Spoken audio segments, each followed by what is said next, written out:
우리의 삶이 주님의 기대에 미치는 삶이 되게 하여 주옵소서. 내 기대에 미치는 삶이 아니라 주님이 원하시는 삶, 주님이 나에게 원하시는 그 삶을 살아가게 하여 주시옵소서. 누구 때문에 누구의 눈치 보며 사람 때문에 상황 때문에 하는 일 아니라 하나님 바라보다 보니 하나님 여기까지는 내게 원하시는 것 같네 라고 보여지는 것에 최선을 다하게 하여 주시고 그래서 그 결과가 얼마나 귀하고 값진지를 깨달아가는 우리가 되게 하여 주옵소서. 그것이 진짜 신앙생활인 줄 믿습니다. 수치스럽고 창피하게 신앙생활하지 않게 하여 주시고 당당하게 신앙생활할 수 있도록 주님의 눈높이를 바라보고 쫓아가는 우리 되게 하여 주시옵소서.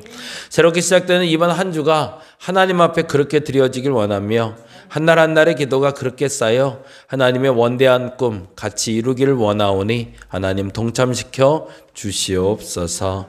오늘도 감사합니다. 고마우신 예수님 이름으로 기도드렸습니다. 아멘. 아멘. 오늘은 골로새서 말씀 봅니다. 골로새서 1장 24절에서 29절까지 말씀이 됩니다. 전재덕 선교사님 아마 그 세계 선교사 대회가 꽃제교회라는 곳에서 있어요. 근데 거기에 2박 3일 동안 아마 하는 것 같아요. 어제 장월방 선교사님도 오후 3시에 걸로 들어가셨고 선교사님들이 다 같이 모여서 같이 숙박하면서 컨퍼런스를 하는 걸로 알고 있습니다. 아마도 그 일 때문에 나오신 것 같고 그래서 오늘 새벽 예배 못 나오셨는데 나중에 우리 교회가 좀 힘이 생기면 그 선교사님들 좀 많이 좀 도왔으면 좋겠어요. 너무 행복한 일이니까. 정말 행복한 일은요. 갚을 수 없는 사람에게 주는 거거든요. 갚을 수 있는 사람에게 주는 건 별로 득이 안 돼요. 그건 도로 돌아오잖아요. 그거 말고 내게 다시 돌려줄 수 없는 사람들에게 자꾸 베풀 수 있는 그런 교회, 그런 성도들 되어주시기 바랍니다. 그래서 어저께도 뭐 그냥 잠깐만 생각나는 김에 얘기하면 그래서 우리 선교사님이 선교사님들 밥 좀 먹어야 되는데 그러더라고요. 근데 그 말이 밥값 좀 달라는 거잖아요. 그래서 조금 좀 용돈 좀 드렸거든요. 그렇게 서로 좀 주고받을 수 있는 게 아니라 우리가 좀 나눠줄 수 있는 교회 될 수 있도록 여러분 건강한 마음, 건강한 배품이 있기를 좀 부탁드립니다. 1장 24절에서 29절 다 같이 한 목소리로 읽도록 합니다. 나는 이제 너희를 위하여 받은 괴로움을 기뻐하고 그리스도의 남은 고난을 그의 몸된 교회를 위하여 내 육체에 채우노라. 내가 교회의 일꾼 된 것은 하나님이 너희를 위하여 내게 주신 직분을 따라 하나님의 말씀을 이루려 함이니라. 이 비밀은 만세와 만대로부터 감추어졌던 것인데 이제는 그의 성도들에게 나타났고 하나님이 그들로 하여금 이 비밀의 영광이 이방인 가운데 얼마나 풍성한지를 알게 하려 하심이라. 이 비밀은 너희 안에 계신 그리스도시니 곧 영광의 소망이니라. 우리가 그를 전파하여 각 사람을 권하고 모든 지혜로 각 사람을 가르침은 각 사람을 그리스도 안에서 완전한 자로 세우려 함이니 이를 위하여 나도 내 속에서 능력으로 역사하시는 이의 역사를 따라 힘을 다하여 수고하노라. 아멘. 골로새서 1장 24절에서 29절까지 말씀을 좀 봤고요. 골로새서 말씀을 통해서 기본적인 이야기 잠깐 좀 전이해로 갖고 가봅니다. 골로새 교회는 유독 사도 바울이 세우지 않은 교회 중 하나예요. 에베소 교회는 사도 바울이 목회하다가 사람들이 생겼고 그래서 생성된 교회고요. 고린도 교회도 마찬가지, 데살로니가 교회 같은 교회들은 사도 바울이 전도여행을 갔다가 사람들을 만났고 그 사람들 때문에 교회가 생겼고 가정으로 모이다가 교회로 형성된 것들. 근데 골로새는 에바브라라는 한 사람이 3년 동안 사도 바울에게 복음을 받고 그리고 세워진 교회가 골로새 교회입니다. 참 독특한 거죠. 그래서 골로새 교회는 사도 바울을 아는 사람들이 아니에요. 더 정확히 말하면 에바브라를 통해서 예수를 전달받은 사람들이죠. 그런데 건강하게 잘 커가던 교회였어요. 그래서 에베소 교회와 빗댈 만큼 건강한 교회였는데 문제가 발생하기 시작해요. 시간이 조금 지나고 나니까 그들 가운데 궁금증이 생겼던 거예요. 근데 그 궁금증이 뭐였냐면 예수만으로 정말 족할까? 였어요. 예수만으로 충분한가? 뭔가 좀 부족하지 않나? 뭐 좀 더 있어야 되지 않나? 라는 생각이 들었던 거예요. 그래서 예수 믿는 것만으로 구원받는 건 알겠는데 예수 그것만으로는 좀 부족하니까 그래서 타 종교에 있는 다른 교리들, 다른 생각들을 갖다가 혼합하기 시작했어요. 그래서 그걸 원시영지주의라고 불러요. 다른 말로 하면 종교 혼합주의. 종교가 섞이기 시작한 거예요. 아, 이런 것도 좀 해야 되지 않을까? 이제 우리 뭐 그렇게 표현하면 그렇지만 불교에서 이런 좋은 프로그램이 있다는데 좀 갖다 써야 되지 않을까? 천주교에서 이런 좋은 거 있다는데 이것 좀 우리도 해야 되는 거 아닌가? 라는 생각이 새록새록 드는데 그냥 불교나 천주교 정도면 괜찮은데 무속에 있는 것들 중에 좋아 보이는 건 갖다 쓰는 거지. 막 이렇게 쓰다 보니까 뭔가 좀 이상해지는 거예요. 처음에는 좋아 보여서 갖고 왔는데 좋아 보여서 갖고 온 게 오히려 본질을 희석시켜 버리니까 그래서 그것 때문에 문제가 발생하는 거죠. 그래서 차라리 모를 때는 안 하는 게 나아요. 근데 모르는데 그냥 좋아 보여서 갖다 쓰면 그때부터 문제가 발생하기 시작하니까 그래서 물어보고 가는 게 참 중요하겠죠. 근데 안타깝게도 그들에게는 물어볼 대상이 없었던 거죠. 그래서 어느 날 에바브라가 고민 끝에 왜 물어볼 대상이 없었냐면 그때 당시에 사도 바울이 감옥에 갇혀 있었거든요. 그러니 무슨 감옥에 갇혀 있는 사람에게 뭘 물어봐? 라는 고민을 했던 거예요. 근데 도저히 안 되겠는 거예요. 이 문제를 해결할 수 있는 사람은 유일하게 이제 사도 바울밖에 없으니까. 그래서 에바브라가 사도 바울에게 급히 서신을 보내서 우리가 이런 문제가 발생했는데 이건 어떻게 하면 좋을까요? 라고 물어봐요. 그럴 땐 바뀔 수 있는 거죠. 모를 땐 모르는데 아는 척하며 움직이지 말고 모를 땐 아는 사람에게 물어가는 게 정답입니다. 근데 감사하게도 사도 바울이 금방 그 소식을 듣고 기쁜 마음에 편지를 써준 것이 바로 골로새서가 돼요. 그래서 이 골로새서를 통해서 예수 그리스도만으로 충분해 라는 이야기를 먼저 전해주고 그리고 그 그리스도에 대한 교리 부분을 앞서 설명한 후에 후반부엔 그래서 너희 이렇게 살아야 돼 라는 이야기를 하는 게 골로새서가 됩니다. 그래서 골로새서를 통해서는 여러분의 머릿속에 사도 바울이 어떤 상태에서 그리고 어떤 일이 터져서 이 편지를 했는가 이렇게 좀 여러분이 기억해 놓으시면 좋을 것 같아요. 그러니까 뭐가 뭔지 본질을 잃어버린 사람들에게 그 본질을 가르쳐 준 게 목적이었고. 근데 이제 문제는 뭐였냐면 사도 바울이 뭐 하고 있는 상태라고 그랬죠? 감옥에 갇혀 있다고 그랬잖아요. 그래서 1장 24절이 이렇게 시작이 돼요. 같이 읽어보죠. 같이 읽겠습니다. 나는 이제 너희를 위하여 받는 괴로움을 기뻐하고 그리스도의 뭐래요? 남은 고난을 그의 몸된 교회를 위하여 내 육체에 채우노라. 이 말이 그러면 이해가 되는 거죠. 왜 이 말을 썼을까요? 감옥에 갇혀 있다는 얘기예요. 이게 골로새 교회 입장에서도 조금 불편한 거예요. 스승인데 우리를 가르치는 사람인데 죄를 지어서 감옥에 있대요. 그럼 그 사람이 말하는 게 옳을까? 이게 헷갈리지 않으세요? 이게 맞다고 믿어야 돼? 말아야 돼? 그래서 그 말을 좀 설명할 필요가 있었던 거예요.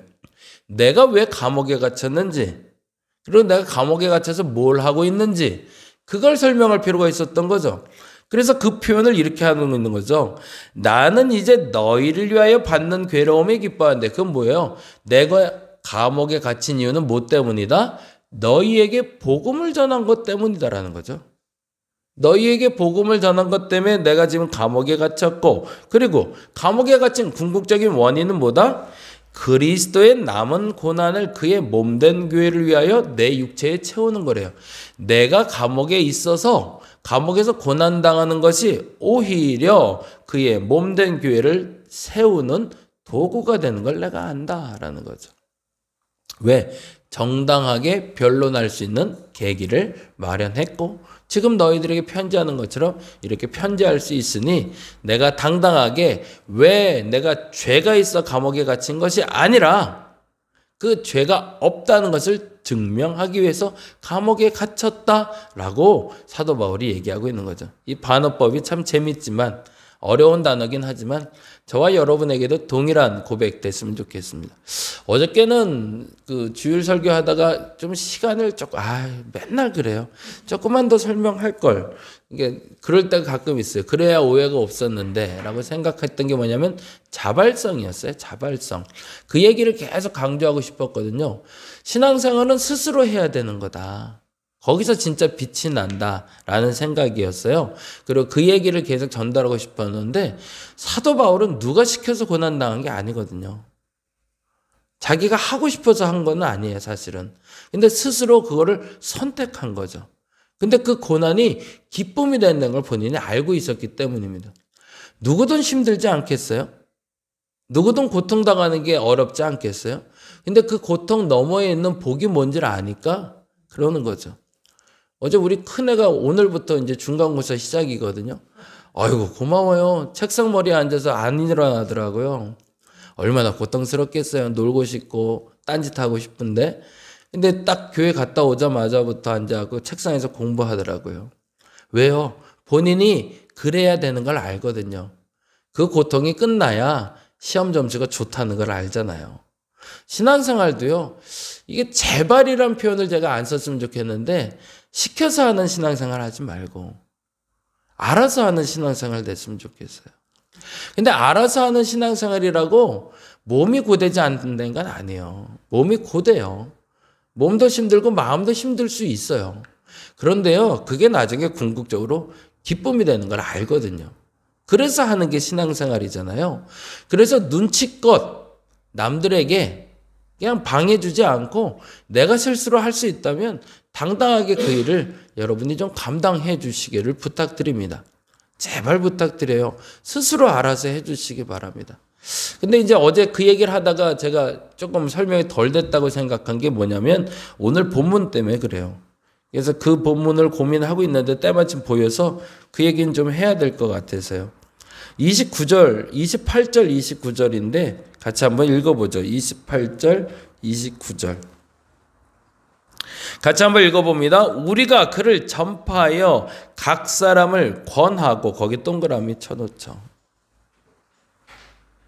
모든 지혜로 각 사람을 가르침은, 거기다 동그라미 해놓고요. 각 사람을 그리스도 안에서 완전한 자로 세우려 함이니, 완전한 자는 줄치고 별표를 해놓죠. 하나 더 해놓죠. 앞에 우리가 그를 전파에도 동그라미 해놓고. 그리스도의 완전한 자로 세우는 방법이 세 가지가 나오고 있다는 거예요. 그리스도의 완전한 자는 흠이 없는 사람을 얘기하는 건데, 흠이 없다는 건 하나님이 원하는 눈높이에 도달한 사람을 얘기합니다. 도덕적으로 완전한 사람을 말하는 게 아니라요, 하나님 눈높이에 온전한 사람. 다윗을 말할 때 그러잖아요. 하나님 마음에 합한 자. 하나님 마음에 합한 자 다윗이 도덕적으로 완전한 사람은 아니에요. 잘못도 많고 실수도 많고요. 교만하기도 했고요. 자만하기도 했고 나쁜 짓도 많이 했어요. 근데 하나님 앞에 완전한 건 뭐예요? 하나님께 들키면 하나님이 하라는 걸 해요. 몇 가지만 예를 들면 밧세바 사건 너무 잘 알죠? 밧세바 사건에 너 죄 졌어. 그럴 때 납작 엎드려요. 전쟁을 치렀는데요. 전쟁이 이겼어요. 그래서 한 마을을 구해냈어요. 근데 그 마을을 구해내고 나서 사울이 나를 잡으러 온다는 걸 알았어요. 근데 그때 기도를 해요. 하나님, 사울이 나를 잡으러 오는데 내가 구원해준 이 마을 사람들이 나를 사울에게 넘길까요? 안 넘길까요? 물어봐요. 그럼 뭐라고 대답해야 돼요? 내가 구원해준 그 마을은 나를 지켜줘야 맞잖아요. 근데 하나님이 그래요. 그 마을이 너를 사울에게 넘길 거다 그래요. 그래서 다윗이 너무 황당하잖아요. 성경이 정말 그래요. 그래서 다시 물어봐요. 정말 내가 이 마을을 다 구원해 줬는데 이 마을이 나를 사울에게 넘길까요? 그랬더니 정말 넘길 거야 그래요. 그러면 어떻게 해야 돼요? 너무 화가 나잖아요. 그러면 그 마을을 초토화시키고 가도 누가 물을 사람이 없어요. 근데요, 다윗이 그냥 떠나요. 왜? 하나님이 떠나라고 하거든요. 그게 하나님 마음에 합한 거예요. 내게 손해가 되고요. 서운하고 속상하고 내 마음대로 안 되고 내가 죄를 지었고 이 모든 상황을 주께서 아신다는 게 전제예요. 근데 아는 내가 하나님이 뭐라 하면 그냥 가는 거예요. 그게 내게 손해가 되던 피해가 되던 욕을 먹는 일이던 그리고 화가 나는 일이던 하나님이 하라니까. 그게 하나님 마음에 합한 거고 온전한 자가 되는 과정이 됩니다. 근데 중요한 건 이걸 어떻게 만드냐는 거죠. 저도 사실은 그게 목적이잖아요. 목사가 돼서 여러분에게 그렇게 만들어드리는 게 목적이잖아요. 제 평생 소원이 그거여야 되는 거고 여기 계신 분들뿐만 아니라 이 설교를 듣는 모든 사람들이 그리스도 안에 완전한 자를 만드는 게 목적이란 말이죠. 더 정확히 앞서 말씀드려 하나님이 하라면 고지것대로 할 수 있는 사람 만들어내는 게 목적이에요. 목사가 말해서가 아니라. 그래서 저는 제 입으로 말을 하지 않고 하나님이 직접 여러분 가슴속에 찾아오셔서 문을 두드릴 때 말해주고 응답하고 행동하길 원했거든요. 그래서 저는 그걸 자율성이라고 얘기했던 건데 근데 그 자율성에 대해서 어제 밤새 고민을 좀 했는데 요 단어가 써 있더라고요. 그 세 가지가 이렇게 되는 거죠. 28절 보니까 우리가 그를 전파라는 단어가 나와요. 그건 뭐죠? 설교죠. 지금처럼 설교하면서 여러분에게 전파해 드리는 거죠. 이건 가르침하고 조금 달라요. 그렇죠? 전파하는 겁니다. 그냥 이렇게 퍼뜨리는 거예요. 계속 전도하고 설교하는 건 퍼뜨리는 겁니다. 그 씨는 어디에 뿌려질지 몰라요. 여기에 누군가의 마음에 팍팍 박힐 거예요. 근데 누구는 들어도 몰라요. 그건 어쩔 수 없어요. 그 바지 준비가 안 되는 걸 그걸 어떻게 하겠어요. 근데 전파하는 게 첫 번째. 근데 두 번째. 전파했는데 저 사람에게도 좀 심겨야겠는데 안 심긴다. 그러면 어떻게 하라는 거예요? 그 다음에 뭐라고 써 있죠? 각 사람을 권하고. 우리가 그를 전파하고는 익명성, 대중성입니다. 마음껏 누구든지 상관없어요. 10만 명이 모였는데 10명이 개종할 수도 있어요. 그것도 가능해요. 왜 가능할까요? 10만 명 중에 10명만 마음이 열렸으니까. 그게 전파. 근데 그게 아니라 그 10명이 아닌 그 안에 있는 사람 중에 조금만 더 해주면 예수 믿을 것 같은 사람에게는 어떻게 하라고요? 각 사람에게 권면이죠. 권면. 1대1로 권면해 주는 거죠. 이거는 가르치는 거하고 역시 달라요.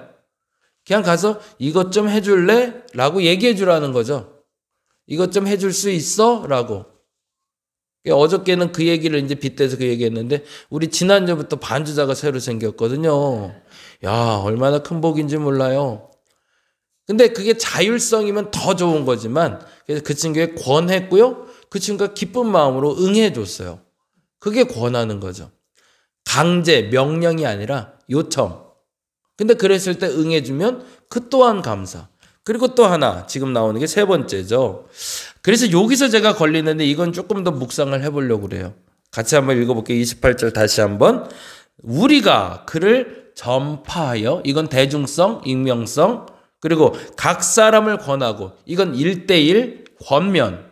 그런 다음에 모든 지혜로 각 사람을 가르치래요. 그냥 가르치는 것이 아니라 모든 지혜를 총동원해서 내가 할 수 있는 최선의 방법으로 각 사람이 깨닫게끔 알려주는 게 가르침이죠. 이게 다르다는 걸 좀 알게 됐어요. 그래서 그렇게 목회를 다시 해야겠다고 결심을 하게 됐어요. 저와 여러분에게 이러한 마음이 품어지기를 간절히 바랍니다. 전파되는 것들도 받아들일 수 있는 밭이 되어주시기 바랍니다. 이왕이면. 그게 제가 말했던 자발성이었거든요. 근데 그렇게 안 될 땐 제가 권면을 하면 그 권면에 응해 주시기를 부탁드립니다. 기쁜 마음으로. 근데 더 중요한 게 있어요. 그게 안 되는 사람에겐 그 모든 지혜를 총동원해서 가르쳐 보려고 해요. 그래서 뭘 하는 게 목적이에요? 네, 각 사람을 그리스도 안에서 완전한 자로, 통째로, 다림목교회 통으로, 새벽 예배 나온 사람 통으로가 아니라 각 사람, 개개인을 완전한 사람으로 세우는 게 목적이라. 교회가 그 일을 해야 되는 게 맞는 거니까. 목사가 그 일을 하는 게 맞는 거니까. 직분자가 됐다는 건 그 일을 하는 거니까. 여러분이 이번 한 주 동안 만나는 사람에게 이 세 가지 역할을 해주시기 바랍니다. 복음을 전파해 주시기 바랍니다. 권면해 주시기 바랍니다. 너 그건 해야 될 것 같아. 그것 좀 해주면 좋겠어. 그걸 못 알아듣는 얘기는 모든 지혜를 총동원해서 그 각 사람을 가르쳐 주시기 바랍니다. 그래서 우리가 뭐 하는 사람이 되기 위해서 그 각 사람을 완전한 자로 세우는 사람이 되기 위해서. 그 일을 하는 교회가 건강한 교회고 그 일을 하는 성도가 건강한 성도입니다. 그 성도, 그 교회, 그 목사 될 수 있기를 간절히 바랍니다. 기도하겠습니다. 하나님이 이 땅에 나를 보내신 이유는 당신의 소망을 이루기 위함인데 그 소망은 각 사람에게 예수를 전파하는 것이고 권해서 예수의 일을 하게 하는 것이고 모든 지혜로 가르쳐서 그를 완전한 사람으로 만드는 겁니다. 하나님, 그 일을 위해서 오늘 나를 부르신 줄 믿사오니 주님, 그 일을 감당할 수 있는 지혜를 허락하여 주옵소서. 답답함으로 설 때가 있습니다. 알아서 좀 해주면 좋겠는데 라는 마음, 그 마음을 알아듣는 사람들이 많이 생기게 하여 주옵시고 알아듣고 깨닫고 스스로 전파한 말도 권면한 말도 가르친 말도 깨달아서 실천할 수 있는 그리스도인들 되게 하여 주시옵소서. 감사합니다. 고마우신 예수님 이름으로 기도드렸습니다. 다 같이 기도하고 돌아가겠습니다.